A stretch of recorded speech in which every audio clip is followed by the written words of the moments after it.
Ahora sí, creo que ya nos están escuchando. Muy buenas noches nuevamente. A ustedes queremos dar el inicio. Mil disculpas que esto de estar en vivo, mi querida María Sol, es realmente una complicación para producción y realmente a quienes hacemos televisión en vivo a través de los diferentes medios digitales. ¿Cómo está? Ahora sí, saludemos de las personas nuevamente, mi querida María Soledad. Les pedimos nuevamente disculpas. María Sol, ¿cómo estamos? Hola Eddie, buenas noches amigos, a todos quienes domingo a domingo se vienen conectando y quienes nos verán posteriormente. Agradecerles por su constante sintonía y comentarles que estamos en el programa número 10 el día de hoy y vamos a continuar en la misma línea de aportarles conocimiento respecto a ciertos temas o ramas que no son de nuestra especialidad. El día de hoy vamos a tener un invitado muy importante que representa una de las instituciones más emblemáticas del país. Y vamos a también a tratar un personaje que marcó la historia desde su movimiento indígena y que queremos compartir con ustedes. Así que el día de hoy empezamos. Muy bien, mi querida María Soledad, vamos a invitarle también a estudios nuevamente a nuestro querido Dieguito, el presentador estrella de los deportes. Dieguito, ¿cómo estás? Muy buenas noches. Bienvenido, ahora sí presentémonos como se debe. Ya estamos nuevamente al aire, mil disculpas. Gracias a las personas que permanecieron conectadas, a las que se van a conectar y evidentemente a las que mirarán esto. ¿Cómo estás, mi querido Dieguito, esta noche? Y cuéntanos ahora sí ese breve resumen que nos habías manifestado anteriormente. Exacto, María Soledad, Javier, nuevamente muy buenas noches. Bienvenidos a Disruptiva Live, a todos los que se están conectando por Facebook y YouTube. Efectivamente, tenemos ya los ganadores de las importantes Copas de Europa, como es la UEFA Europa League, la Champions League. Se está jugando ahorita el clásico del astillero, el clásico número 226 en la historia de los clásicos entre Barcelona y Melé, con victoria parcial del cuadro eléctrico con gol de la Tuca Ordóñez. También vamos a ampliar al parecer ya el nuevo nombre del técnico para nuestra tricolor, recordemos que ya las eliminatorias inician en octubre y no tenemos director técnico. Bueno, ya en estas últimas horas ha sonado un nombre con mucha fuerza. Eso y mucho más en el segmento de deportes. Espectacular, mi querido Dieguito, muchísimas gracias. Y como dijo usted, María Sol, creo que es momento de dar inicio. Nuevamente, mil disculpas a las personas que se conectaron y tuvimos que pasar este breve altercado con respecto al de sonido. De hecho, por eso nos demoramos un poquito. Ya saben que en esta época de pandemia el tema del internet a veces se pone un poquito complicado. ¡Empezamos!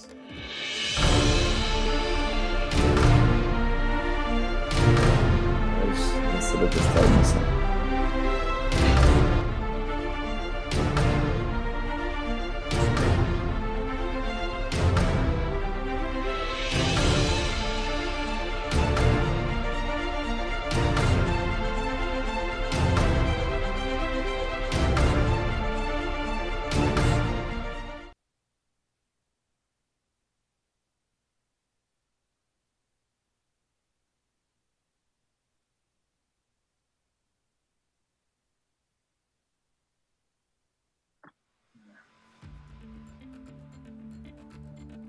Y ahora sí estamos de vuelta en Disruptiva Live.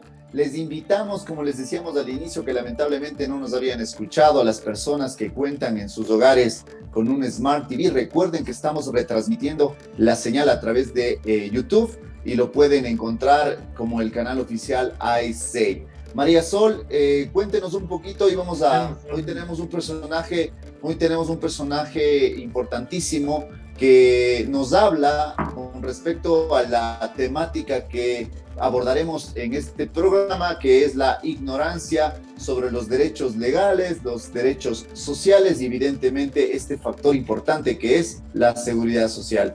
María Sol. Así es, el día de hoy vamos a contar con la presencia de un representante de una de las instituciones más importantes del país, del Instituto Ecuatoriano de Seguridad Social. Y previo a empezar la entrevista con este invitado, queremos compartir con ustedes la información de nuestro personaje de la semana. ¿Quién no podría recordar o quién no podría conocer respecto a Tránsito Amaguaña? Sin duda alguna, una mujer que marcó un hito histórico para formar un movimiento indígena en reivindicación de sus derechos. Y también marcó un hito en el ámbito del feminismo, porque era una mujer que sin duda alguna pues también velaba por los derechos de las mujeres indígenas. Así que producción, por favor, si podemos proyectar las láminas que hemos preparado para conocer más acerca de Tránsito Amaguaña. Así es, por favor, si les pedimos al equipo de producción que está haciendo un arduo esfuerzo, sabemos que entendemos claramente que, como les decíamos al inicio, esto es un reto tecnológico que tenemos que superar día tras día.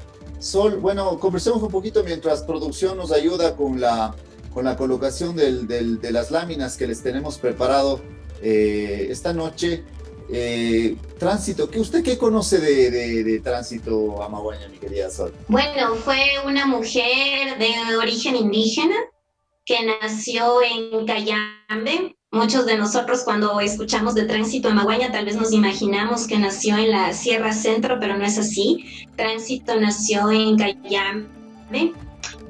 Fue una mujer luchadora para la época en la que ella nació, marcó ciertos hitos, ya que fundó el movimiento de los indígenas como tal en 1944, y también fue una mujer que hasta cierto punto tuvo que dejar su vida matrimonial debido a que su esposo no compartía su ideología por la lucha que ella quería emprender. Entonces, sin duda alguna, pues es un personaje que en lo personal me siento muy gratificada del día de hoy poder hablar, poder tratar y dar a conocer a todas las personas pues que se van a conectar. Sol, perdóneme que le corte, producción acaba de confirmarme, en este momento le doy paso a usted, le van a poner las pantallas en este momento. ¿Listo, mi querida María Sol?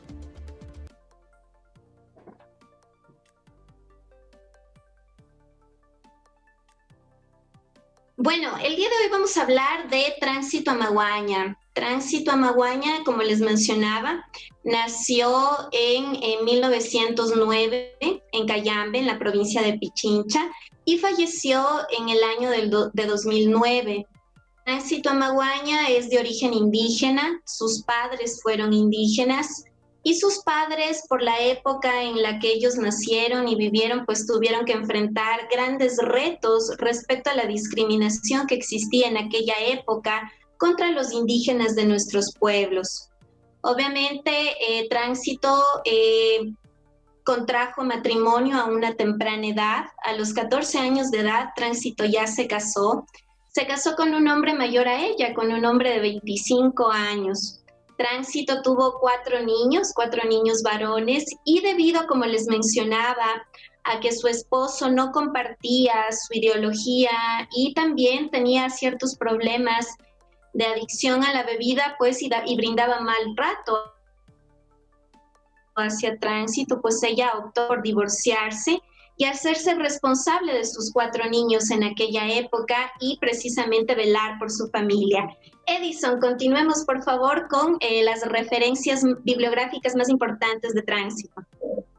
Así es, mi querida María Sol. Vamos a pedir por favor a producción que nos ayude compartiendo la pantalla para estar en compañía de María Sol y revisando el perfil de Tránsito Amaguaña, una lideresa, que es como el término que hoy algunas de las figuras políticas y públicas se refieren al tema de mujeres. No sé si en el español sea correcto la terminología lideresas, pero vamos a hacer eco de esto.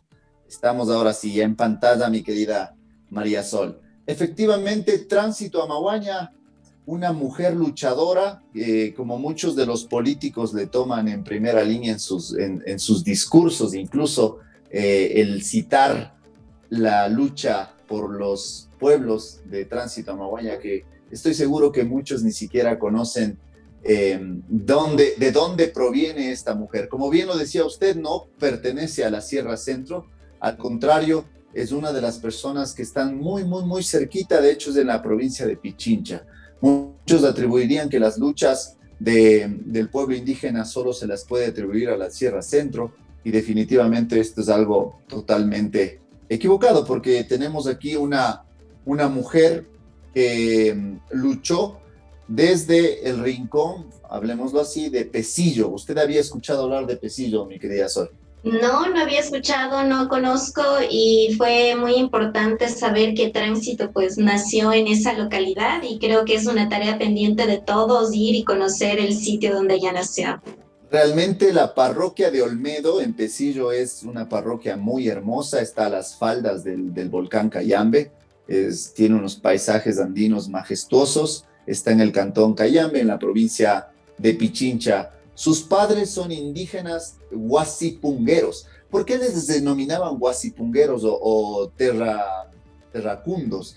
Eran aquellos indígenas explotados de manera de una heredad de pueblos indígenas que les facilitaban un lugar donde vivir, comida y un espacio para trabajar, pero dependían al 100%, prácticamente una esclavitud en ese momento en las famosas haciendas.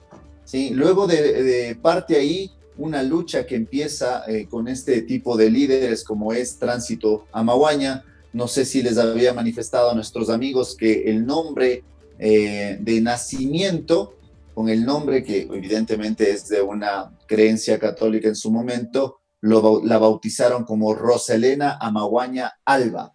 Sus padres, Venancio Amaguaña y Mercedes Alba, se criaron, digamos así, desde que eran pequeños y a su vez también Tránsito Amaguaña en la hacienda El Pesillo, y de ahí nace justamente el tema de la explotación. Sus primeros inicios de educación básica, de hecho ni siquiera educación básica, simplemente de aprender a leer y escribir, hace a los 9 años de edad, luego de la promulgación de la ley de escuelas prediales durante el gobierno de Eloy Alfaro, pero lamentablemente por las condiciones precarias en las cuales vivía, en las condiciones de su familia, en general tuvo que abandonar y lamentablemente no tuvo mayor desarrollo educativo, llamémoslo así, pero en el tiempo aprendió a leer, a escribir, de hecho tuvo una formación política, quien diría, fuera del país, ¿sí? Vamos a conocer un poquito más de ello. Como usted bien lo decía, madre de 4 hijos, fallece a los 99 años de edad en su casa ubicada en La Chimba, en Cayambe, el 10 de mayo del 2009. Aspectos muy relevantes, su enfoque es en la lucha por la reivindicación de los indígenas a través de los movimientos indígenas entre los años 1920 y los años 1970 en Ecuador. Ideología política, perteneció al Partido Comunista Ecuatoriano, particularmente más bien dicho, un partido político de historia, el Partido Comunista, ¿sí? Y hasta su muerte se identificó en el pensamiento socialista. Hoy solo vamos a tocar unos aspectos generales, vamos a ver un poquito más de su biografía. Recuerden que hoy, de acuerdo a producción y a lo que hemos trabajado, este es un personaje que nos va a acompañar este día de hoy, domingo, mi querida María Sol, y también nos va a acompañar el día miércoles, porque nos hemos dado cuenta que hemos tenido personajes tan importantes y en este cortísimo tiempo realmente abarcar toda su historia es demasiado complicada. Así es que María Sol, voy a leer un par de cositas más y nos vamos a estudios para que usted pueda dar paso, le pueda presentar brevemente a nuestro invitado muy especial, como usted le había manifestado. Es una persona que trabaja para una institución pública, pero no me quiero desviar, quiero concretar con lo que estamos viendo en pantalla. Los aspectos relevantes, como bien nos manifestábamos, su formación ideológica, particularmente, esto ni yo lo sabía, mi querida María Sol. Esto nos hizo enterar la gente de producción, que nos manda de tarea. Se desarrolla en Cuba, tiene un periodo de formativo en la parte socialista en Cuba y en la ex Unión Soviética, particularmente. Viaja, imagínense, ¿quién diría? Y muchas de las personas, insisto, se llenan la boca mencionándolos en sus discursos políticos y le he puesto que si le preguntamos si conocían si Tránsito Amaguaña, la famosa Tránsito Amaguaña, viajó a Cuba o a la Unión Soviética, ni siquiera sabría. Como ustedes están viendo en pantalla, Su enfoque de lucha definitivamente es el logro de la educación y los derechos sobre la tierra y el agua. Ella fue una de las precursoras de la lucha y de la reforma agraria, que es la que permitía la distribución de las tierras hacia las personas indígenas que lamentablemente fueron explotadas y expropiadas de sus territorios. Ella, mire incluso esa forma, y luego le vamos a dejar sus logros para el siguiente programa. Tránsito a Maguaña, y por favor le pido a estudios si nos vamos directamente a estudios con María Sol para discutir un poquito de este tema. Sabe que en la reforma agraria, como usted, no sé si usted conocía la historia en el Ecuador, la reforma agraria lo que permite es un tema de una repartición de tierras de una manera justa y equitativa, aparentemente. Y Tránsito a Maguaña, a pesar que fue la precursora de la aprobación de la primera ley de reforma agraria, ella no aceptó ser beneficiaria y murió en su casa con lo único que tenía. Particularmente grupos de interés aprovecharon la coyuntura de esta ley, de esta famosa ley agraria, que es la que les permitió adquirir tierras a precio de gallina enferma, dicen popularmente aquí en el Ecuador. Imagínense, entonces, hasta el final mostró realmente ese principio de espíritu, convicción y congruencia socialista. Porque muchas veces nos rasgamos las vestiduras de decir somos socialistas, pero definitivamente no lo somos. ¿Qué opina usted, mi querida Marisol? Bueno, sí, en realidad cuando uno lee y se nutre de la vida de Tránsito, uno puede ver esa coherencia entre lo que ella promulgaba y entre lo que ella hacía, que muchas veces hoy por hoy en la actualidad nos quedan esas dudas. Promulgamos el bien común, promulgamos la lucha de los derechos de todas las personas, sin embargo vemos que cada uno jala para su lado y en realidad no existe ese trabajo en pro o en beneficio de los grupos más vulnerables. Es por esta razón que en realidad leer la vida de ella, pues creo yo que debe motivar a quienes hoy por hoy se están formando políticamente, socialmente e incluso quienes están ajenos a todos esos ámbitos, para en realidad tomar los aspectos más relevantes y practicarlos en el día a día. Mi querida Marisol, le voy a robar unos minutitos que no pudimos con respecto al tema del tiempo. Me voy a robar 5 minutitos para luego darle paso a que usted presente a nuestro invitado especial el día de hoy. Ya está en estudios y lo vamos a conocer. Yo quería hacer una reflexión inicial. Lamentablemente por temas técnicos se nos fue el sonido y no pudimos, pero no quiero dejar pasar una reflexión importante con respecto al mismo tema de hoy del desconocimiento legal, del desconocimiento social y sobre todo incluso este desconocimiento de la situación y de las condiciones de la institución de donde trabaja nuestro invitado de hoy, que es el Instituto Ecuatoriano de Seguridad Social. Primero quiero partir con un análisis muy puntual y siendo muy frontal y directo con respecto a lo que está pasando en este país, en el Ecuador. No sé a mayor profundidad en América Latina, pero sí puedo hablar directamente del conocimiento de causa aquí en el país. Lamentablemente estamos viviendo una situación demasiado complicada, donde los maestros a la fecha de hoy, 23 maestros, médicos, enfermeras, el personal de salud, el personal de educación, no ha recibido sus salarios. Decisiones que dejan a la vista la forma deshonesta, debo decirlo clara y tácitamente, de obrar, de operar de este gobierno con una venta de un banco que le pertenece al Estado ecuatoriano, que es el único de las empresas, de las pocas empresas que le estaba generando ingresos a esta nación, y la hemos generado en un proceso de venta que en lugar de ser transparente y público, lo hemos generado un sigilio que carece de toda base legal, que creo que para los que desconocen con respecto al tema del manejo del sigilio, sabemos claramente que el sigilio en la información de los cuentacorrientistas o ahorristas de los bancos, por supuesto que es un sigilio, pero el proceso de venta de esta institución, que es muy importante para el Estado, debería ser pública.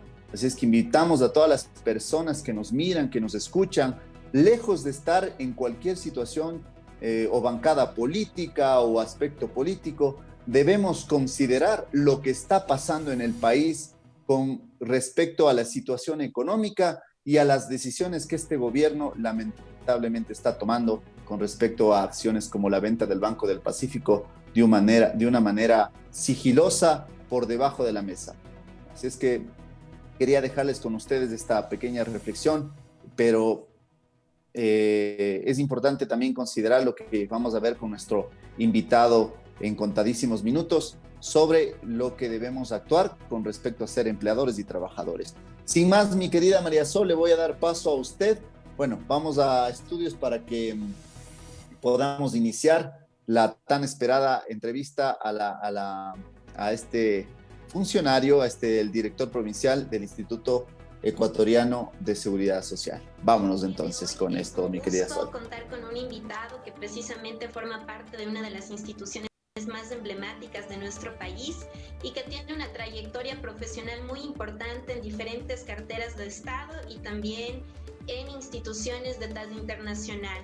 El día de hoy nos acompaña Andrés Alejandro Campaña, es licenciado en Ciencias Jurídicas de la Pontificia Universidad Católica del Ecuador y tiene un masterado en Análisis Político por la Universidad Complutense de Madrid.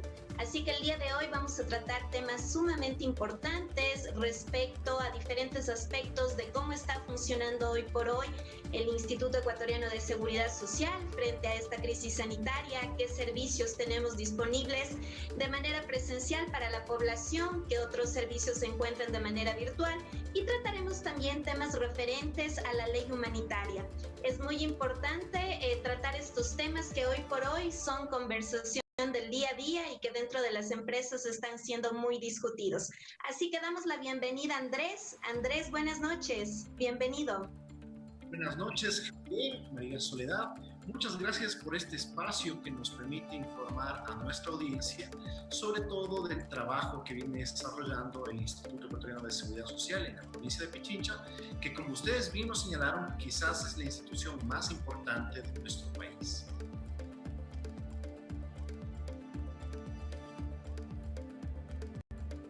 Así es, Andrés. El día de hoy queremos un poco conversar con usted para conocer cómo está conformada la dirección provincial aquí en la provincia de Pichincha, cuánta gente forma parte de este equipo, cómo están trabajando en este momento de la crisis sanitaria, qué servicios tenemos de manera virtual para toda la población y qué servicios se están atendiendo de manera presencial. El Instituto Ecuatoriano de Seguridad Social, sin lugar a dudas, es una institución con una naturaleza sui generis. De hecho, dentro de la misma institución existe unos seguros especializados que tienen una naturaleza autónoma, si bien forman parte de esta gran familia que es el Instituto Ecuatoriano de Seguridad Social. Cuando yo hablo de los seguros especializados, hablo, por ejemplo, del seguro de salud. En el caso de la provincia de Pichincha, nosotros contamos con una red de 17 unidades médicas en las cuales se encuentra el Hospital de Especialidades Carlos Andrade Marín, que sumar nuestros dos hospitales generales, el Quito Sur y el San Francisco, al norte de la ciudad, nuestros 5 hospitales del día, nuestros centros de especialidad y nuestros centros. A más del seguro está evidentemente que es el encargado de todos los relacionados a las acciones. El seguro de riesgos del trabajo, como su nombre lo indica, previene esa contingencia de los accidentes profesionales, de las enfermedades profesionales, y finalmente tenemos nosotros nuestro seguro social campesino, que en la provincia de igual forma funciona a través de 26 dispensarios ubicados en el sector rural de nuestra provincia. Nosotros estamos funcionando de manera mixta. La gran mayoría de nuestros funcionarios se encuentra trabajando a través de la modalidad del teletrabajo, precisamente para precautelar su salud.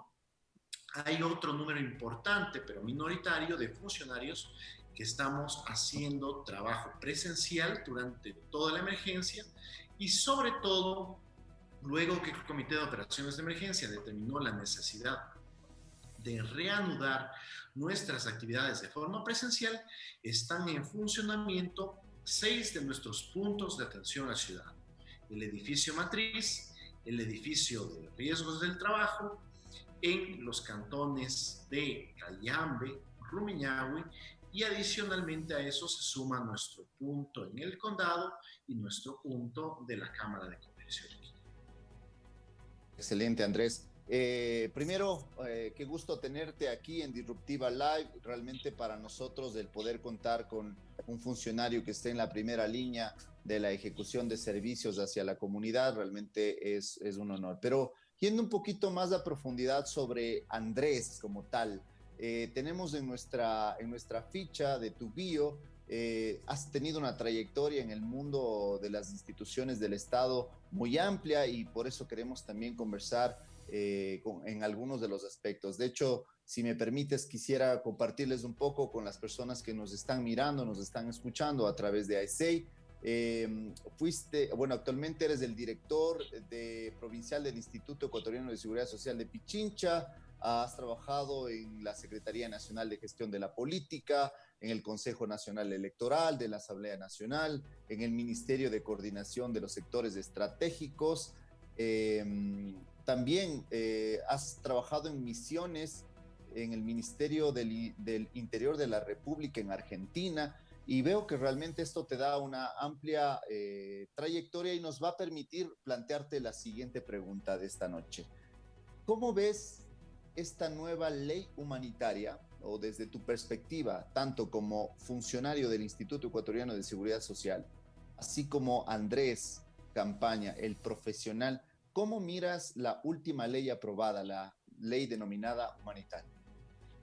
Toda norma parte de una realidad, y la realidad es que nadie tenía previsto la emergencia sanitaria, las consecuencias de la pandemia para nuestra vida, y evidentemente las consecuencias en el plano económico. Fíjense en que nosotros mismos en este momento con el Instituto Ecuatoriano de Seguridad Social estamos complicados por distintas situaciones que no estaban previstas meses atrás. Por ejemplo, el aumento del desempleo, que por lo tanto repercute en que cada día tengamos menos afiliados, la demanda cada vez más alta de los servicios de salud, evidentemente como consecuencia de la pandemia, y todo ello precisamente conllevó a que la Asamblea Nacional apruebe normas que tenían como objetivo regular los aspectos de la vida social que permitan tener ciertas facilidades, ciertas flexibilidades en cuanto, por ejemplo, en el caso específico, el pago de las obligaciones patronales, o también, por ejemplo, atendiendo a los sectores más vulnerables de nuestra institución, la situación cuando un afiliado voluntario no podía cancelar sus aportes y por lo tanto dejaba de ser parte del Instituto Ecuatoriano de Seguridad Social. El legislador previó esas circunstancias, ha emitido algunas normas que nos permiten tener esta flexibilidad y por lo tanto ser solidarios ante la situación que atraviesa nuestro país. Sin embargo, siempre habrá algunos temas más que incorporar, también producto del diálogo político, ¿no? Finalmente esto lo aprueba un órgano legislativo, donde están representadas distintas fuerzas políticas y por lo tanto evidentemente es difícil llegar a acuerdos que regulen todos los aspectos de la vida social. Sin embargo, en términos generales, creo que ya tenemos una norma y en este momento nosotros estamos trabajando en función de ello. Andrés, efectivamente esta norma, como usted bien lo menciona, permite tener lineamientos en diversas aristas, temas de inquilinato, educación, seguros, pero sin duda alguna uno de los temas más álgidos, llamémoslo así, es el tema laboral. En esta ley se plantea que se puede reducir el sueldo hasta en un 55% de nuestros colaboradores. Obviamente, para que eso suceda, debe la empresa cumplir con ciertos aspectos, como por ejemplo mostrar en estados financieros que la situación precisamente se está convirtiendo en una situación crítica de la compañía y que reducir en este caso los salarios permitirá oxigenarse durante un tiempo para poder mantener la operación de la misma. Ahora bien, aquí surge una pregunta. ¿Es posible disminuir el sueldo de nuestros colaboradores y más no su jornada laboral? ¿O en este caso deben ir de la mano? ¿Debo reducir jornada y reducir salarios? Coméntenos, Andrés, por favor. Recordemos que la ley humanitaria regula lo que se denomina el contrato emergente. Es importante también hacer hincapié en que nosotros como Instituto Ecuatoriano de Seguridad Social tenemos nuestra competencia en cuanto a verificar que exista el derecho de afiliación y por lo tanto que se esté cumpliendo con ese derecho. Existe también el Ministerio del Trabajo que en cambio se encarga de regular los aspectos de la relación laboral. En ese sentido tengo que hacer mención de que nosotros las últimas semanas hemos venido trabajando con el Ministerio de Trabajo precisamente para capacitar tanto a los empleadores, tanto a los trabajadores, sobre cómo tienen que funcionar los contratos, tienen que hacer, por ejemplo, el registro de las novedades contractuales en el sistema del IES y de igual forma, previamente tienen que hacer el registro de estos cambios en el Ministerio de Trabajo. Para ello, por ejemplo, quiero resaltar que nosotros hicimos 2 capacitaciones que tuvieron una concurrencia masiva gracias a la plataforma, por ejemplo, que la Cámara de Comercio de Quito nos brindó para poder llegar a sus socios y por lo tanto informar sobre las nuevas modalidades contractuales y sobre cómo se tiene que operativizar en cuanto al sistema, tanto del Ministerio de Trabajo como del Instituto Ecuatoriano de Seguridad Social. Y una vez más decir que la relación laboral es competencia del Ministerio de Trabajo, pero una vez que verificamos que existe el derecho a la afiliación, evidentemente entramos nosotros en funcionamiento como Instituto Ecuatoriano de Seguridad Social.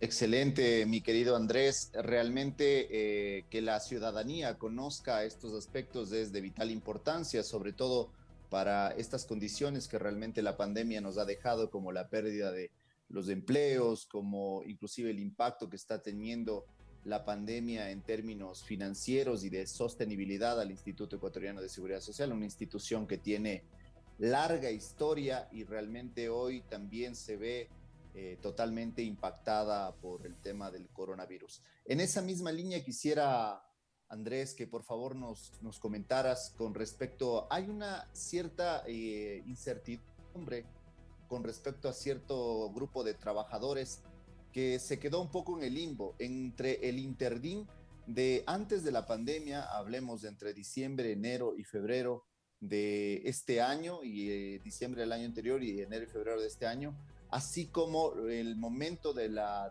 misma crisis como tal, que surge a partir de abril, mayo, realmente de ahí va bajando el tema de la escala de la gravedad, donde muchos de los empleadores, en este caso empresarios, dueños de negocio, lamentablemente tuvieron que deslindarse de cierto grupo de personas o acogerse a los despidos intempestivos antes de que surja incluso la misma ley humanitaria. Y después de la ley humanitaria también se quedaron en un espacio vacío de aquellos trabajadores que hoy por la situación, cuando el empleador se encuentra retrasado en el pago de sus aportaciones patronales, que recordemos es del 11.15%, si no estoy mal, está retrasado y evidentemente sale como un patrono en mora, no puede tener accesos a ninguno de los beneficios que incluso el mismo gobierno había planteado, tales como un préstamo quirografario con un periodo de gracia, al fondo, al seguro de desempleo, que es parte de una de las estructuras del fondo del mismo IES, o en su defecto al fondo de cesantía, que le permitiría incluso tener una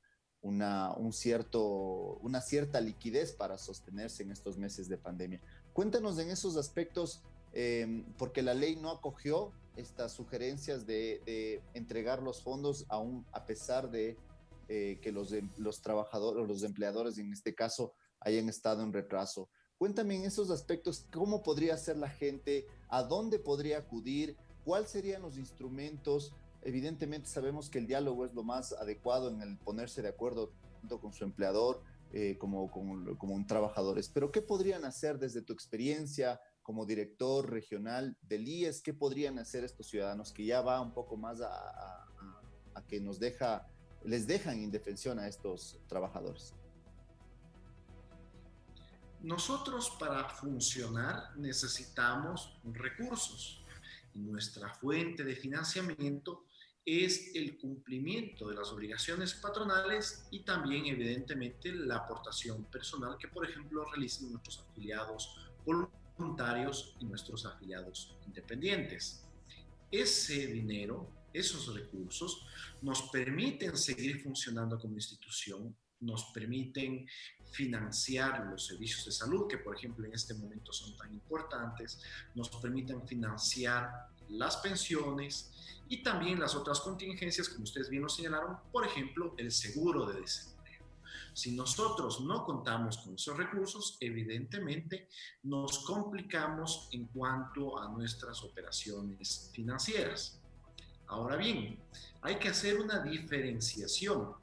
Lo que sucedía con aquellos patronos que incumplían sus obligaciones patronales previamente a la pandemia y aquellos que incumplieron precisamente como consecuencia de la pandemia. En el segundo caso, evidentemente, nosotros hemos valorado la situación en la cual se encuentra el país, la situación económica, la situación sanitaria, y por lo tanto se han brindado estas facilidades en cuanto al pago de las obligaciones patronales pendientes.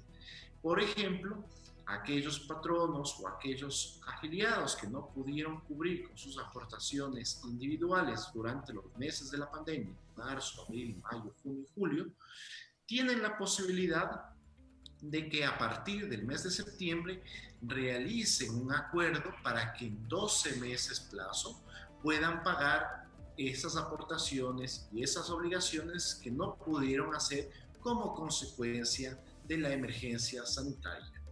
Ahora, estos, podría decir, son aquellas personas que de buena fe quieren cumplir con sus obligaciones patronales, pero también hemos evidenciado de que existía un grupo considerable de empresas que no cumplían con sus obligaciones patronales previamente a la pandemia, y pese a que nosotros hemos hecho acercamientos, porque nosotros también, como tú bien lo señalaste, Javier, hacemos una apuesta a los diálogos, a los acuerdos, y muchas veces tenemos resultados satisfactorios. Otras veces hemos llegado a resultados y lastimosamente, por ejemplo, existen incumplimiento de los acuerdos llegados.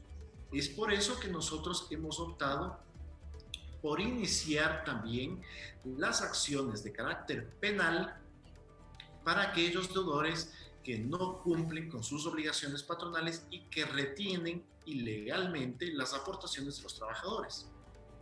Hay empresas o hay instituciones que, por ejemplo, descuentan de los roles de pago, descuentan de su salario mensual de los trabajadores el valor que corresponde a la seguridad social, el 11.15%, como tú bien lo señalaste, Javier, y que no transfieren al IES y por lo tanto utilizan esos recursos para cualquier otro fin.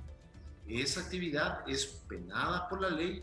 El artículo 242 del Código Orgánico Integral Penal lo tipifica y sanciona con una pena privativa de libertad de 1 a 3 años o también con la clausura de la institución o del establecimiento hasta que se dé la cancelación de las obligaciones patronales. En ese sentido, tengo que informarles que, por ejemplo, en el caso de la provincia de Pichincha, yo personalmente he acudido a la Fiscalía a presentar 2 denuncias. La primera en contra de la Universidad Tecnológica Equinocial, que tiene una deuda que supera los $7 millones, y la segunda en contra de Canal 1 S.A., que tiene una deuda que supera el $1 millón. Se encuentra en procesos de investigación y, por ejemplo, como una buena noticia, tengo que informar que la Universidad Tecnológica Equinocial ha realizado ya algunos pagos. El día de hoy esperamos también que se realice un pago adicional y también ha realizado la solicitud de un convenio de purga de mora, con lo cual sus trabajadores vuelven a recuperar sus derechos que se ven suspendidos una vez que se verifica que existe mora patronal. 3. Retomando un poco nuevamente los puntos de atención que tienen ustedes actualmente y las modalidades de atención. Se veía en los primeros días que se retomó la actividad presencial, se veía en la prensa una afluencia masiva, digámoslo así, de personas hacia la Caja del Seguro que está ubicada en la 10 de agosto y Bogotá, especialmente personas de la tercera edad, para hacer cualquier tipo de trámite que ellos necesiten. ¿Cómo ustedes han venido trabajando precisamente a través, no sé, de campañas de comunicación para apalancarse y llegar a ese segmento de la población que muchas veces no es afín a la tecnología y que necesariamente necesita acudir a sus puntos de atención para solventar temas que podrían ser realizados a través de sus plataformas virtuales? Quiero comentarles que también la emergencia sanitaria, la pandemia, nos ha llevado a innovar. Y quiero comentarles dos ejemplos que me gusta resaltar. El primero es que cuando inició la emergencia sanitaria, el 24 de marzo, nosotros activamos una serie de canales informáticos para poder atender a la ciudadanía desde la comunidad de su hogar.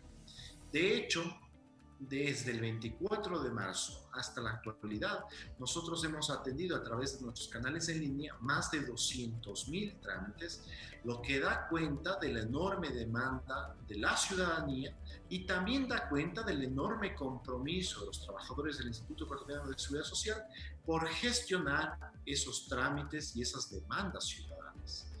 El 80% de nuestros trámites se los está realizando a través de los canales en línea. Estos son la página web www.ies.gov.es, el correo institucional contáctenos pichincha@ies.gov.es, el aplicativo IES App y las cuentas de email de Twitter @iespichincha, la institucional, o incluso la mía personal, @la_campana_remache. Ahora, también quiero decirles que en efecto, una vez que fruto de las resoluciones del Comité de Operaciones de Emergencia, nosotros retomamos nuestra actividad de forma presencial, vivimos días complicados en los cuales la ciudadanía se acercó de forma multitudinaria al edificio, por ejemplo, de la Caja del Seguro en la cual me encuentro en este momento, en donde, por ejemplo, nosotros estábamos atendiendo a más de 1.500 personas diarias. Fruto de aquello, nosotros como institución ecuatoriana hemos implementado los turnos en línea, que realmente es un instrumento muy innovador, de tal forma que hoy por hoy cualquier persona que necesite realizar un trámite en el Instituto Ecuatoriano de Seguridad Social tiene que ingresar a la página web www.ies.gov.es. Ahí va a encontrar los turnos en línea, ingresa en turnos en línea y le va a pedir que valide su identidad, ingresa su número de cédula, valida su número de cédula y una vez que ha validado su número de cédula le va a indicar qué trámite requiere realizar. En la mayoría de los casos, había mencionado el 80% de los casos, corresponden a trámites que se los puede realizar desde la comodidad de su hogar. El 20% restante le va a indicar la agencia, el día y la hora en la cual el ciudadano tiene que acercarse a realizar su trámite, de tal forma que hoy en día, con tan solo 15 minutos de anticipación, usted se acerca a la agencia que ha seleccionado, realiza su trámite y sin mayor aglomeración, sin esas largas colas que han sido tradicionales en todas las instituciones públicas, pero sobre todo en el Instituto Ecuatoriano de Seguridad Social, ya no existe.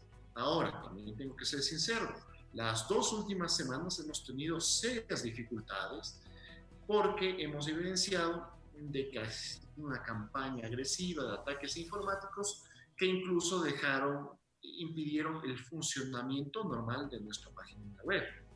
Sin embargo, una vez más, quiero resaltar que hasta el día de hoy, a través de los turnos en línea, hemos atendido a más de 30.000 personas, solamente en la provincia de Pichincha. Excelente, Andrés. Realmente para toda la ciudadanía y sobre todo las personas que nos están mirando y nos están escuchando, es importante considerar estas recomendaciones y sobre todo estas noticias importantes. Aplaudo mucho tu gestión, Andrés, con respecto al tema de la Universidad Tecnológica Equinoccial. Es importante. Lamentablemente, muchas veces, como tú bien lo manifestaste, hay empleadores o dueños de empresas privadas que lamentablemente recaudan el valor, porque recordemos que todo empleador que se queda con el 11.15% de la aportación no es que le pertenece el dinero a las arcas financieras o económicas de la empresa como tal, sino es prácticamente similar a lo que hace un agente de retención para el IE, para el SRI, es exactamente lo mismo para el IES. Son trabajadores que realmente, son empresas que recaudan esos valores para transferírselos al Instituto Ecuatoriano de Seguridad Social. Entonces yo creo que aquí también es una labor en conjunto, tanto en la responsabilidad de que muchas veces ciertos empleadores tomaron de excusa la pandemia para deshacerse de ciertos trabajadores que tal vez en su momento no pudieron hacer por las figuras legales pertinentes y que aprovecharon esta coyuntura. O en su defecto, otros de los aspectos es no pagar las planillas del IES, financiarse su operación y evidentemente esto generar un problema, un inconveniente para sus trabajadores. Andrés, este tema es realmente muy interesante, sobre todo por el valor y el aporte que esto genera para las personas que nos están escuchando, nos están mirando a través de ICEI en este programa Disruptiva Live. Andrés, ¿cuántas personas están bajo tu cargo en la Dirección Provincial de Pichincha? En la matriz del IES nosotros tenemos 700 personas, a los cuales hay que sumar evidentemente el personal que se encuentra en cada una de nuestras 17 unidades médicas, con lo cual el personal del Instituto Ecuatoriano de Seguridad Social en la provincia de Pichincha supera las 10.000 personas. Wow, increíble. ¿Por qué te hago esta pregunta? Porque hacia allá va direccionada la siguiente interrogante que quisiéramos que nos comentes desde tu experiencia y sobre todo lo que hoy a ti te toca vivir con respecto a las medidas de bioseguridad que les están brindando a sus trabajadores y trabajadoras con respecto a que no se genere un incremento en los contagios y que evidentemente lleguemos a disminuir esta curva que no nos permite a que el país, y sobre todo te planteo esta pregunta, mil disculpas, es porque la provincia de Pichincha, de acuerdo a las cifras, que bueno, hay que dudar un poquito sobre las cifras que nos están diciendo, pero somos la provincia con un mayor incremento de contagios en los últimos meses y esto preocupa muchísimo a todos. En ese sentido, ¿cuáles son las medidas de seguridad que tú, Andrés, con tu equipo lo están manejando? ¿Cuál es la línea? ¿Cómo están incluso también las medidas de seguridad que están tomando para atender a las personas? Nosotros, en cumplimiento de las resoluciones del Comité de Operaciones de Emergencia, estamos funcionando con un personal máximo en cada área del 25% de trabajadores.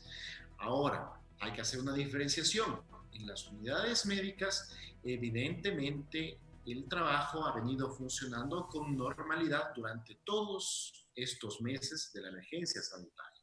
Y es importante decirles aquí que la mejor forma de prevención es que nuestro personal cuente con los equipos de protección personal más adecuados para evitar contagiarse con el COVID-19.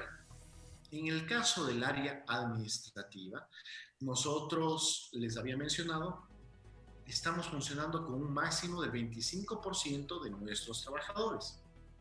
Ahora bien, para aquellas personas que estamos trabajando de forma permanente, evidentemente hemos dotado también de su respectiva mascarilla. En el interior del edificio hemos establecido la señalética para mantener el distanciamiento social. Aquellos trabajadores, servidores que tienen contacto directo con la ciudadanía, se colocó en sus cubículos películas plásticas de tal forma que impida de que exista un contacto directo entre el ciudadano externo y nuestro trabajador. De igual forma, previo al ingreso al edificio, a todas nuestras agencias y sobre todo en el edificio de la Caja del Seguro, contamos con una carpa en donde está personal médico aplicando alcohol o tomando la temperatura, de tal forma que tratemos de evitar que existan personas contagiadas dentro de nuestro personal. Perfecto, Andrés. Sí, debe ser un arduo trabajo poder regular todas las normas de bioseguridad con un grupo humano tan grande. Andrés, una de las grandes inquietudes que tiene la población que está asegurada de manera voluntaria al Instituto Ecuatoriano de Seguridad Social es la siguiente y que nos han hecho llegar a nuestros canales de consulta. Si un afiliado voluntario está en mora más de 3 meses o 4 meses, ¿es posible que acceda a los servicios? Hay que hacer una diferenciación. El afiliado voluntario no genera mora patronal.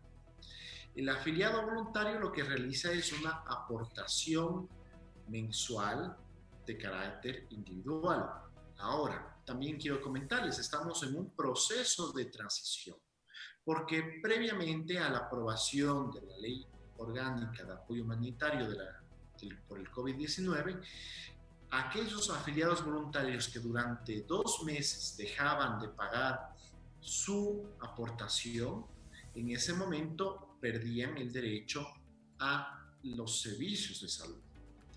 Una vez que se aprobó la ley, nos encontramos en una transición en la cual se extendió el periodo para brindar los servicios de salud, por un lado, y por otro lado, también se brindó la oportunidad de que el afiliado voluntario también establezca un programa de pagos que le permita pagar las aportaciones que no pudo en los meses de la emergencia sanitaria. Perfecto, Andrés. ¿Y para poder acceder a este acuerdo de pagos lo puede hacer de manera virtual o tiene que acercarse a un punto de atención? Como todo trámite, tiene que ingresar a la página web, ir a turnos en línea y seleccionar la opción de trámite que puede realizar, y en ese momento la gran mayoría de nuestros trámites, como había mencionado, lo puede realizar en línea. El 80% de ellos, entre esos los de carta educativa, que son el área pertinente, y el otro porcentaje, que es minoritario, de forma presencial. De igual forma, en este momento se ha implementado la posibilidad del afíliate ya, de tal forma que una persona puede ingresar a la página web y solicitar su afiliación al Instituto Ecuatoriano de Seguridad Social. Y un elemento adicional también importante es que tenemos la opción de realizar el débito automático de la cuenta bancaria que tenga el afiliado. De esa forma, no tiene que acercarse, como sucedía tiempo atrás, de forma mensual a la institución o a una institución del sistema financiero nacional a realizar su aporte, sino que automáticamente le van a debitar de su cuenta bancaria. Excelente, Andrés. Realmente para nosotros información de primera mano y evidentemente de quien conoce para evitar especulaciones. Quiero aprovechar también para apoyar lo que bien manifestabas tú. Es necesario que para la sostenibilidad del Instituto Ecuatoriano de Seguridad Social acudamos a este tipo de alternativas que tenemos como es la afiliación voluntaria, recordando que el valor mínimo, si me corriges, Andrés, creo que son alrededor de 77 o no llega a superar los $80, y eso evidentemente entendiendo todos los beneficios que tenemos como seguridad social, indistintamente de la realidad en la que estamos viviendo hoy por el tema del COVID. Creo que las ventajas, hay más ventajas de contar con este servicio que desventajas, definitivamente así. Andrés, nuevamente quiero agradecerte y ponerte a disposición cada vez que necesites de nuestro canal de Disruptiva Live para dar a conocer a la ciudadanía de estos aspectos como la innovación de los canales digitales que hoy por hoy ustedes disponen. Y una última reflexión, y más quiero plantearte una pregunta y al final me gustaría que nos dejes una reflexión con respecto a lo que estamos viviendo hoy, tanto a las empresas en términos de igualarse. porque realmente tengo un montón de preguntas, pero el tiempo es tan corto en medios digitales. La primera pregunta es, ¿cómo está la situación del Instituto Ecuatoriano de Seguridad Social? Bueno, ya nos contaste un poco con respecto al impacto que esto ha generado en la falta de afiliación voluntaria y personal, pero en términos generales, en el pago de las pensiones, porque muchas de las personas que también nos han consultado internamente, recuerdas que hoy en el Estado estamos sufriendo de retrasos de pagos salariales. No sé si ustedes estén en esa misma situación, entendería que no, porque son presupuestos totalmente distintos a los del Estado, pero hay esa preocupación de que cuándo van a empezar a existir retrasos en el pago de las pensiones, si es que ya no las hay. No conozco a profundidad en eso, no, pero yo entendería que hasta ahora no existe ningún tipo de retraso. Eso, y una última reflexión con respecto a qué les diríamos a los empresarios y a los trabajadores con respecto a la situación que estamos viviendo. Muchas gracias por este espacio, por esta invitación a participar, a informar. Un saludo muy especial para ti, Javier, para María Soledad. Quiero decirles que el día de ayer, 20, como todos los 20 de cada mes, se realizó la transferencia a las cuentas bancarias de todos nuestros jubilados y de todos nuestros pensionistas con total normalidad y con total puntualidad. Y finalmente lo que quiero también es resaltar algo que tú lo mencionaste, mi querido Javier, y es la importancia de los servicios y beneficios que ofrece el Instituto Ecuatoriano de Seguridad Social. Es la única institución de esta naturaleza que, por ejemplo, te brinda servicios de salud, previene la contingencia de vejez, muerte, invalidez a través del seguro de pensiones. También tenemos el seguro de desempleo, los auxilios funerales, por mencionar algunos de los servicios y beneficios que ofrece la institución. Y si ustedes pueden observar la realidad que ha saltado a la luz pública en estos días, por ejemplo, aquel paciente que no cuenta con los beneficios de la seguridad social y acude a una clínica privada para atenderse de un COVID-19 y para su desgracia tuvo que utilizar una unidad de cuidados intensivos, luego tiene que cancelar una factura que supera fácilmente los $70,000. Eso ha sido una noticia que ha trascendido en los medios de comunicación. De igual forma, por ejemplo, no establece el límite de edad, no establece límites en cuanto a la cobertura de salud, como funcionan los seguros privados, o tampoco no restringe lo que se conocen como las preexistencias. Todas esas virtudes son parte de este gran servicio que es la seguridad social. Y en ese sentido, invitar a nuestra audiencia de que si no son parte todavía del Instituto Ecuatoriano de Seguridad Social, opten por su afiliación voluntaria e independiente, de tal forma que cuenten con esta serie de beneficios y servicios que ofrecemos como institución. Muchas gracias. Gracias, Andrés, por habernos acompañado esta noche. Sin duda alguna hemos brindado información de valor a todos quienes se conectan domingo a domingo a Disruptiva Live. Agradecemos su presencia y esperamos que no sea la última vez que nos acompaña. Estaremos próximamente con nuevos invitados tratando temas de trascendencia nacional. Nuevamente, Andrés, gracias por habernos acompañado.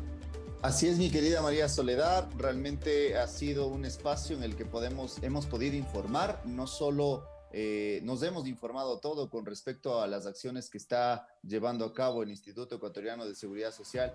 Nuevamente refuerzo al comentario que Andrés nos dejaba al final.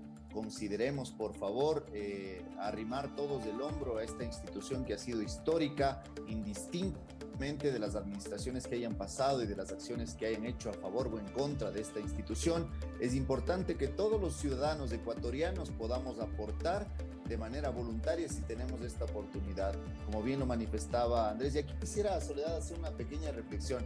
Sabe que casualmente hay algo que me sorprendía muchísimo en relación de las mismas personas que tienen un seguro privado. Casualmente, y esperemos que ninguno de nosotros tenga que acudir a una institución médica privada, en en el caso de alguna gravedad. Muchos de ellos con enfermedades catastróficas han terminado en los quirófanos de hospitales privados pagando cuantiosas cantidades de dinero, y cuando casualmente ha pasado que cuando termina, o usted que conoce más que yo en el tema de la cobertura, usted trabajó en el mundo de los seguros de salud, cuando termina la cobertura de salud de las empresas, adivina a quién le van a buscar, mi querida María Sol. Ahí es. Entonces yo creo que debemos ser congruentes en ese sentido, de que no hay que mirarle a las instituciones del Estado solo cuando me interesa o necesito. Yo creo que una parte fundamental, siendo empleadores y siendo trabajadores, inclusive siendo ciudadanos en esta afiliación voluntaria, creo que es una parte de seguir aportando, sobre todo para quienes alguna vez vamos a terminar estando en los mismos zapatos de las personas que hoy reciben una pensión jubilar. Nosotros también es importante que sabemos que los que aportan hoy son los que sostienen los fondos de las personas que han trabajado y han dado su vida por el gobierno. Soledad, sin más, vamos a una pequeña pausa y al regresar tenemos más sorpresas aquí en Disruptiva Live. Muchísimas gracias, Andrés, por tu presencia. Un abrazo a todos y nos vemos luego del siguiente espacio.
Nuevamente son las 21 horas con 2 minutos de la noche. Regresamos y les agradecemos muchísimo por permanecer conectado con nosotros en este espacio de Disruptiva Live. Invitarles a conectarse a futuro y a compartir estos contenidos. Mi querida María Soledad, vamos ya casi cerrando este programa y como dicen, lo mejor queda para el final. Así es que Dieguito es, creo que esa cerecita del pastel. Mi querida María Sol.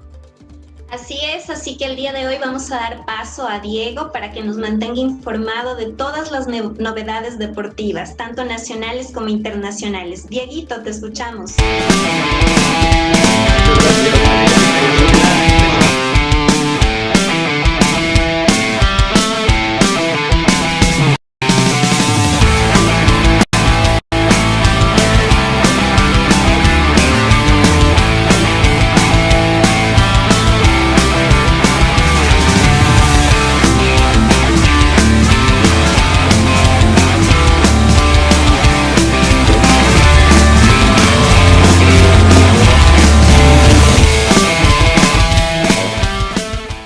Muchas gracias, Javier y María Soledad. Efectivamente empezamos con el segmento de deportes y empezamos con la victoria del Sevilla 3-2 ante su rival Inter de Milán, que se disputó el día viernes. Por fin se acabó ahora la UEFA Europa League en el estadio alemán del Colonia Fútbol Club. El partido que empezó también un poco reñido, pese a que a los 5 minutos Romelu Lukaku, el delantero belga del Inter de Milán, le adelantó al club italiano en una acción muy polémica que decretó el penal que Romelu Lukaku marcó la primera del encuentro. Luego no, la suerte no estaría con el equipo italiano, porque Luuk de Jong, el holandés, marcaría el empate a los 12 minutos y mucho después, a los 33, Luuk de Jong marcaría el 2-1. Sin embargo, la alegría del conjunto sevillano no estaría a flote, porque en 2 minutos después, al minuto 35, el defensa Diego Godín, el defensa uruguayo, uno de los mejores defensas de Sudamérica y del mundo, marcó de tiro de balón en pelota parada en una gran acción de Lautaro Martínez, y de cabeza marcó y decretó el empate 2-2, y parecía que el partido se iba a tiempo suplementario, tal vez a penales, pero una acción de Diego Campos, defensa del equipo sevillano, en una genial tijera marcó, la tijera dio en el pie de Romelu Lukaku y metió en su propia puerta para marcar el 3, y definitivamente 3-2, y llevarse el conjunto sevillano la copa a su país de origen, a España. Es la sexta vez que Sevilla llega a una final y la sexta vez que Sevilla consigue este título. Es totalmente el rey de la UEFA Europa League. Recordemos que en el 2006, en el 2000 y en el 2007 se llevó la UEFA Europa League en forma consecutiva, y luego 2014, 15 y 16 también, en 3 veces de manera consecutiva se llevó la Copa de Europa. De ahora marca su sexto título y se hace como el máximo ganador de la UEFA Europa League. Ahora vamos con lo que todos están hablando, lo que fue el partido del día hoy en Lisboa, tierra que vio partir a tantos conquistadores al Nuevo Mundo, como veríamos como fuimos testigos muchos en pasadas ocasiones. Ahora fue el hogar de tantos equipos europeos, de tantas estrellas mundiales, y por fin terminó la UEFA Europa League con el partido la Champions League, con el partido entre PSG y Bayern Múnich. El Paris Saint-Germain, repleto de estrellas, repleto de una inversión gigantesca por parte del príncipe catarí Al-Khelaifi,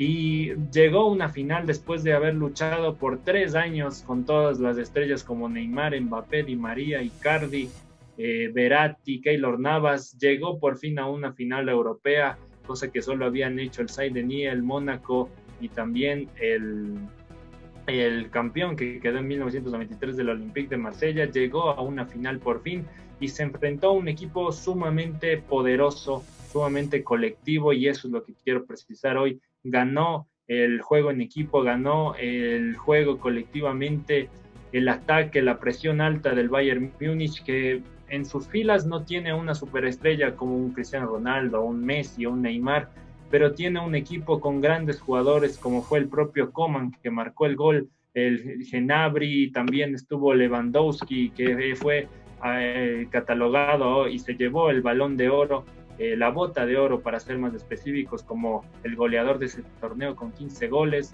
Müller también grotesca, Thiago, el propio Perisic, que estuvo en la banca. Grandes jugadores, grandes nombres que no son tan superestrellas, pero llegaron a hacer un gran juego en equipo y se llevaron la copa a su país de origen. Mientras tanto, el dinero no lo consigue todo, aún sigue sin avanzar, sin conseguir el trofeo soñado el equipo francés, pese a que tenía todas estas estrellas, pese a que tenía el talento individual, la magia de Neymar, las individualidades y la velocidad de Mbappé. Di María no estuvo en su mejor momento. En el segundo tiempo tuvo algunas oportunidades, pero fue cambiado.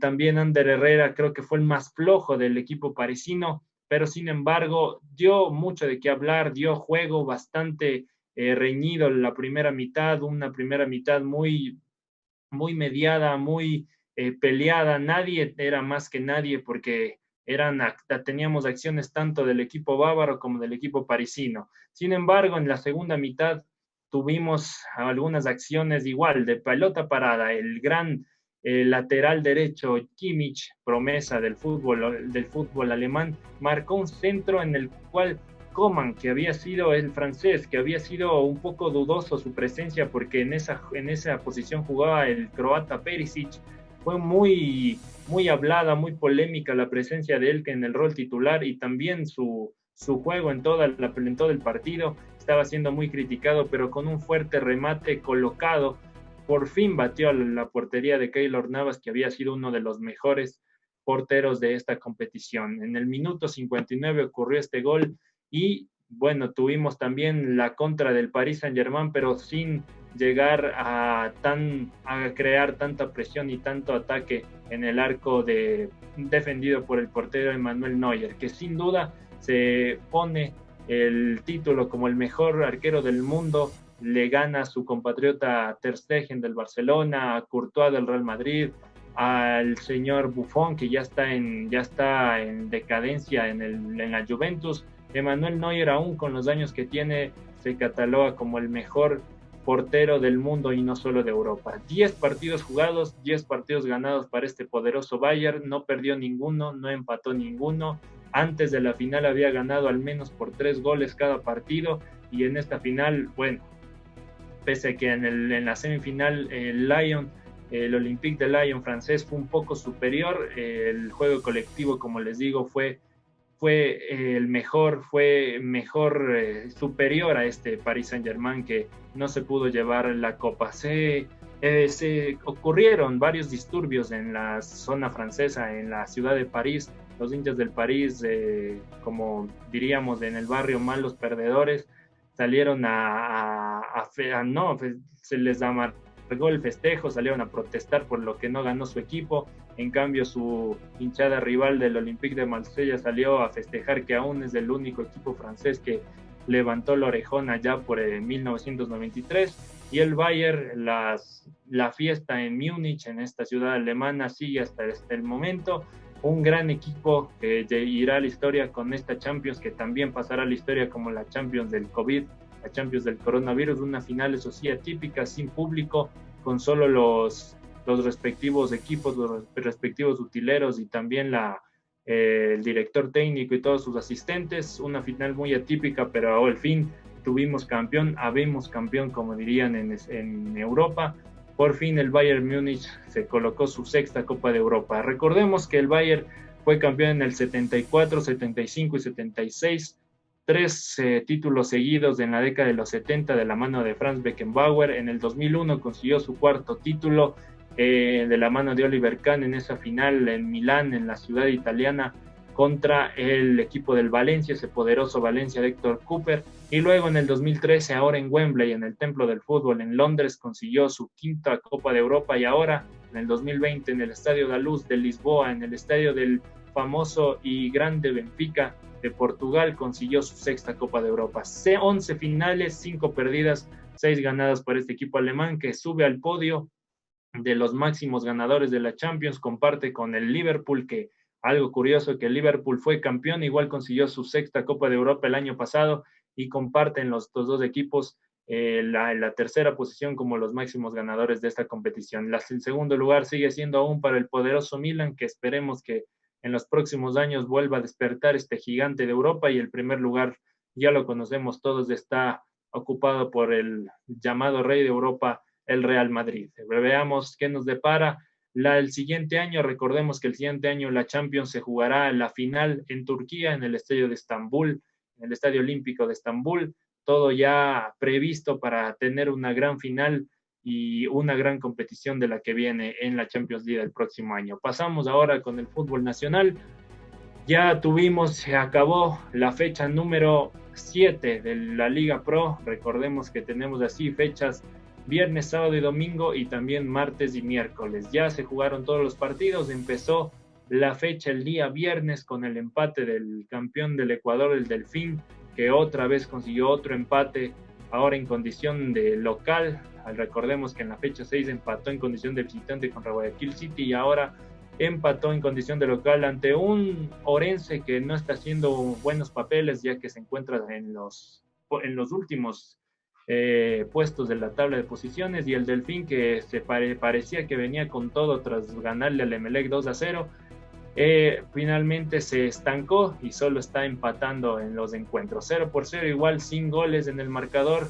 Empezó la fecha así el día viernes, pero más tarde, en las horas ya de la noche, el ídolo de Ambato, Macará, ganó 2-1 al Deportivo Cuenca con un gran gol de Juan Sebastián Herrera, un fuerte cabezazo a los 10 minutos, que ya marca su 6º gol en el campeonato. Veamos cómo le va a este delantero colombiano. Siempre el Macará teniendo buenos delanteros. En su principio lo tuvo a Michael Estrada, a Juan Manuel Tevez antes, después a Michael Estrada, que ahora está en el fútbol mexicano, y ahora lo tiene a Juan Sebastián Herrera, este colombiano. Veamos cómo le va y si le gana la partida a Cristian Martínez Borja de Liga de Quito. En el minuto 62, Leonel Quiñones de un tiro de media distancia, de un tiro libre en sí, marcó la segunda en el minuto 68 y decretaba el 2-0 y la fiesta, aún así sea en las casas, pero ya la fiesta en Ambato, 2-0.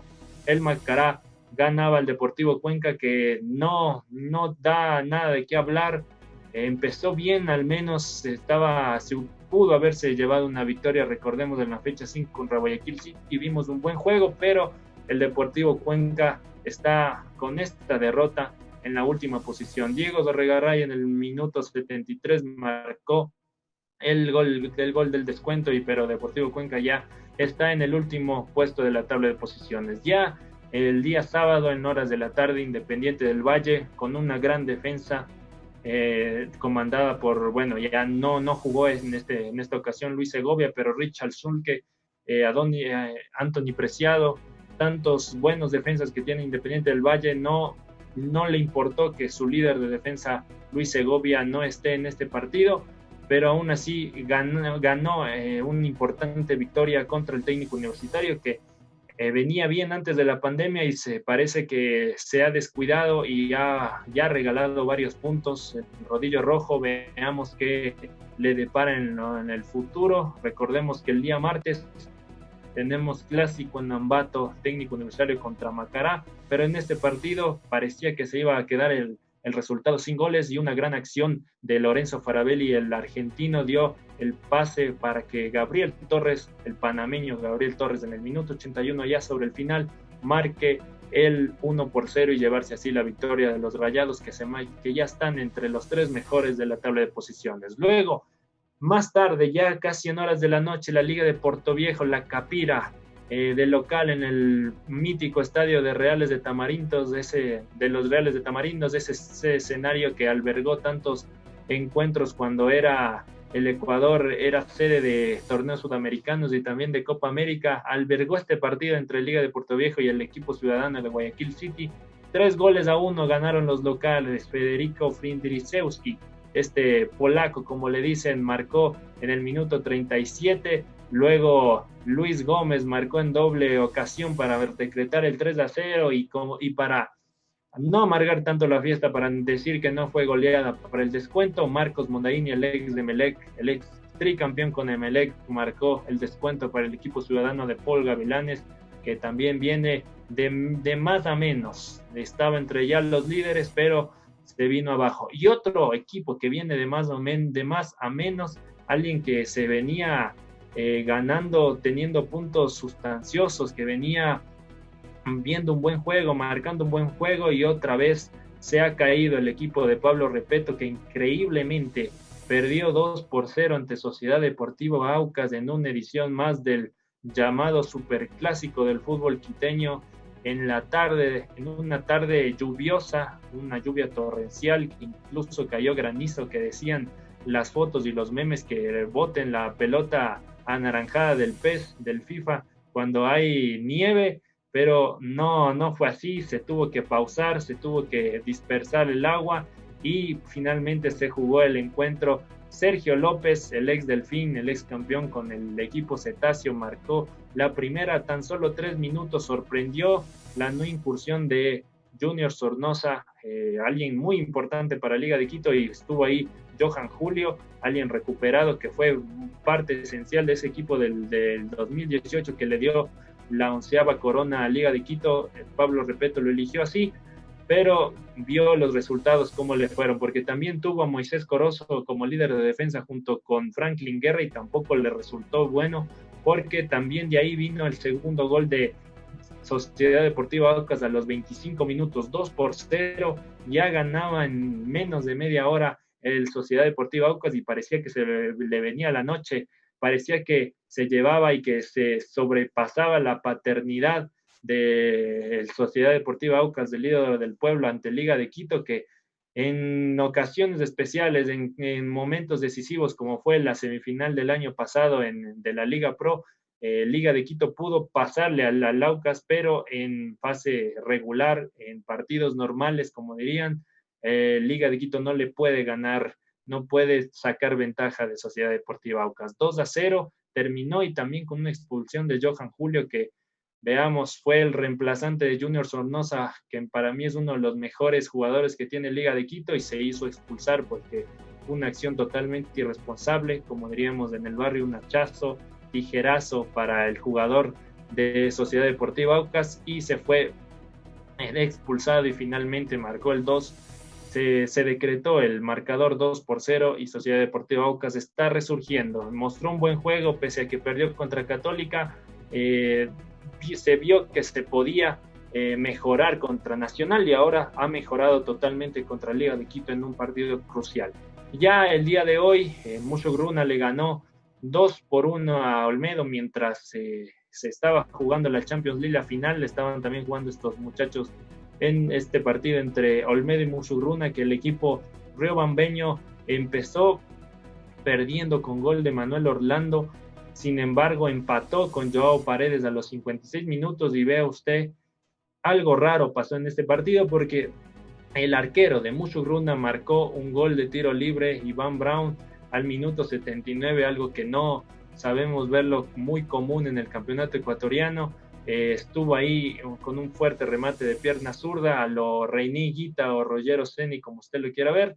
Marcó en la segunda para llevarse los 3 puntos del equipo del Ponchito, del señor Chango. Estará feliz con sus dirigidos, y llevarán los 3 puntos para escalar en la tabla de posiciones. Algo que iba a ser sorpresivo iba a ser más tarde, cuando el Nacional a los 7 minutos ya estaba ganando al equipo del Sachi Escobar 1-1, ya estaba ganando 1-0 con un penal de Luis Congo.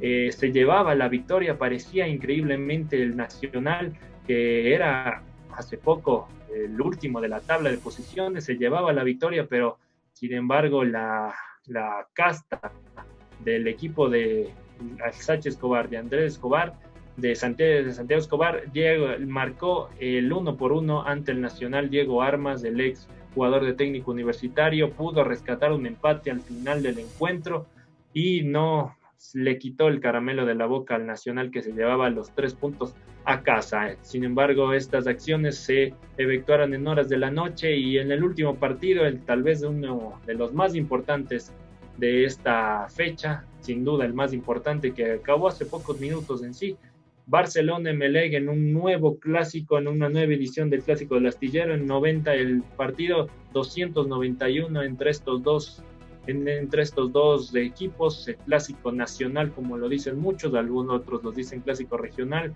Eso queda a percepción de ustedes, mis queridas compañeros. Barcelona ganó 2-1 sobre el final, pese a que Emelec se puso por delante del marcador al minuto 66 con un remate de volea de Roberto Latuco Ordóñez. Sin embargo, al final, en el minuto 83, tal vez con las últimas jugadas, Fidel Martínez en balón parado desde el punto penal marcó el empate 1-1, y ya en el 90+4, Cristian Colman, que ha sido muy criticado por ser alguien que se pagó mucho por adquirirlo a este jugador paraguayo y ha dado poco al club, en el 90+4 marcó el 2-1, decretando así la victoria torera, la victoria de local en el Monumental Isidro Romero Carbo, y ya se pone en la segunda posición junto a Independiente del Valle, por debajo solo a un punto de Liga de Quito. Y vamos rápidamente con la tabla de posiciones, cómo quedó después de esta fecha 7. Liga de Quito sigue primero con 15 puntos pese a su victoria. Pudo haberse alargado esta ventaja, pero el fútbol es así, amigos y amigas. También Barcelona e Independiente están en el segundo puesto con 14 puntos, Católica con 12, al igual que Macará en el cuarto y quinto lugar. Técnico Universitario, el Rodillo Rojo, está con 11 puntos. Guayaquil City y el Sociedad Deportiva Aucas, que ya está en zona de clasificación a torneo internacional, ya se encuentra en octava posición con 9 puntos. El cuadro Cetáceo, el campeón del Ecuador, está en el puesto noveno con 8 puntos, al igual que Liga de Portoviejo y Mushurruna con 8 puntos. En el puesto 12º ya está Emelec, que pudo haber escalado un poco más, tal vez ya podíamos verlo entre los 8 mejores con la victoria contra Barcelona. Sin embargo, sigue en el 12º con 7 puntos, al igual que Olmedo y Orense. Nacional, que también pudo haber escalado y salir de zona de descenso, está penúltimo con 6 puntos, y Deportivo Cuenca está en la última posición con 5 puntos. Veamos qué pasa para los dirigidos por Tabaré Silva en la próxima fecha, que ya empieza, como les dije, el día martes, y precisamente el último en duelo de colistas, el último club que está en la tabla de posiciones del Deportivo Cuenca es local contra Orense a las 12:15 del día. El día martes jugarán este partido abriendo la fecha 8, Macaray Técnico Universitario el martes a las 2:30 en una edición más del Clásico Ambateño. Independiente frente a Aucas 16:45 también el día martes. Y para cerrar la fecha del día martes, Liga de Quito frente al campeón ecuatoriano, la revancha de la final del año pasado a las 19 horas, Liga contra Delfín. Mushurruna abrirá la fecha el día miércoles contra Universidad Católica, el Nacional contra Olmedo a las 14:30, Emelec contra Liga de Portoviejo a las 4:45 de la tarde, y cerrarán la fecha 8, Guayaquil City contra Barcelona. Hemos visto que Guayaquil City ha sido el némesis de Barcelona en la Liga Pro. Veamos si esto se repite o no. Veamos si los dirigidos por Fabián Bustos están con buen nivel y siguen con ese buen nivel. Recordemos que también se están preparando para la Copa Libertadores de América, que inicia ya este mes de septiembre. También hablando de otras competiciones, las eliminatorias están ya casi a la vuelta de la esquina. En octubre ya entramos a septiembre y nos queda un mes nomás ya para listar maletas de ir a Buenos Aires y recibir a Uruguay en esa doble fecha de octubre en las eliminatorias. Y aún seguimos sin técnico. En las últimas horas, hace pocos días en sí, se nombraba que la dirección técnica estaba entre dos personas, entre Guillermo Almada, el ex técnico de Barcelona, campeón con Barcelona en 2016 y semifinalista de la Copa Libertadores en 2017, y también Héctor Cooper. ¿Se acuerdan que lo nombré a Cooper como ese gran Valencia que enfrentó al Bayern en el 2001 en la final de la Champions? Ese mismo Héctor Cooper estaba también sonando para la dirección técnica del Ecuador. Recordemos que la última experiencia como director técnico del argentino fue dirigiendo a la selección de Uzbekistán el pasado año.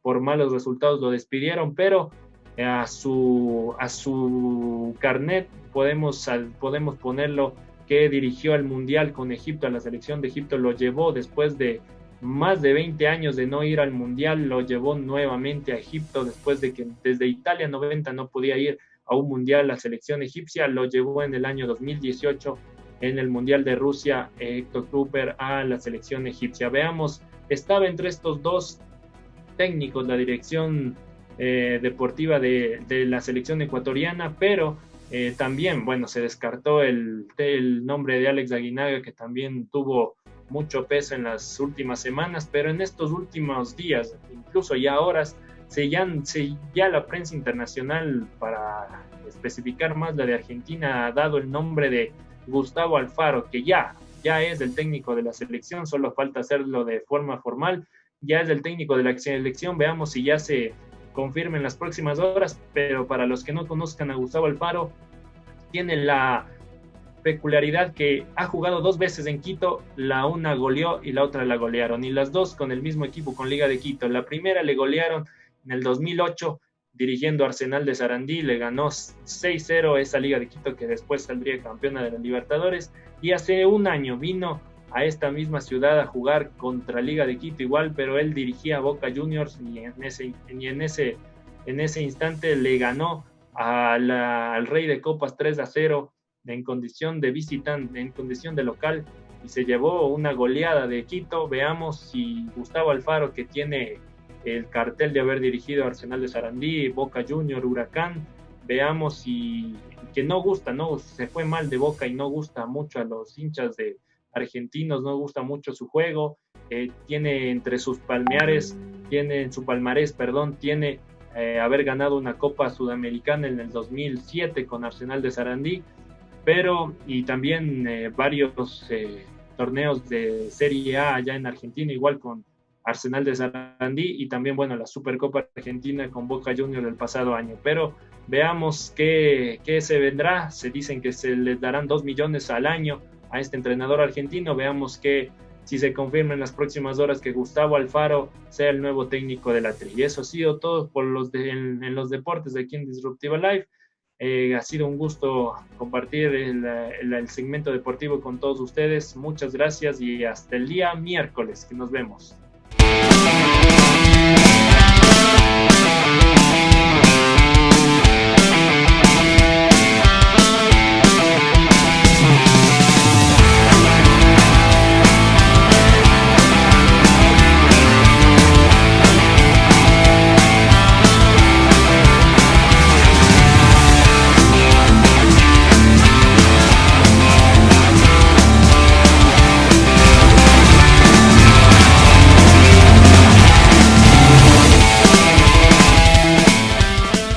Excelente reporte, mi querido Dieguito, muchísimas gracias, realmente muy preciso. Hemos logrado condensar toda aquella información deportiva en Disruptiva Live. Mi querida María Sol, igualmente ha sido un verdadero placer compartir esta noche junto a usted, igual contigo, Dieguito, y vamos a seguirnos mirando domingos y los días miércoles. Por favor, despidámonos todos.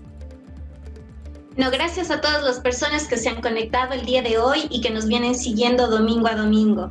Esperamos contar con ustedes el día miércoles y no se olviden de compartir nuestros canales oficiales a través de sus redes sociales. Que tengan una excelente noche. Dieguito, por favor.